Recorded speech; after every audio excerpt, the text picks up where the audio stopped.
உலகமெல்லாம் போற்றக்கூடிய உலக்கை நாயகி தான் இந்த மேச்சேரி தாய். தன்னுடைய பிள்ளைகளுக்கு தானாக வந்து தர்மம் செய்ய கற்றுக் கொடுத்தவள், மகா குருவாக அமர்ந்தவள். அம்மா சொல்லுவாங்க, தர்மத்தின் தலைதனில் எவன் அவனோ அவனிடம் நான் இருப்பேன் என்று சொல்வாள். அறியாத செய்த தவறுக்கு மன்னிப்பு உண்டு.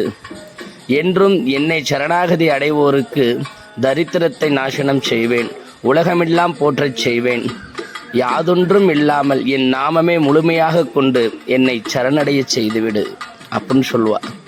அம்மாவுக்கு வருகின்ற 10/10/2025 வெள்ளிக்கிழமை தேய்பிறை பஞ்சமி பூஜை. இல்லாததையெல்லாம் தருகின்ற நாள். அருளை முழுமையாக நம்பி அந்த தேவியினுடைய திருவருள் பெறுபவர் மற்றும் தீராத கடன் பிரச்சனை உள்ளவர்களுக்கு அமிர்த யோக தைலத்தை சாற்றி வழிதந்தவள் இந்த தாய்.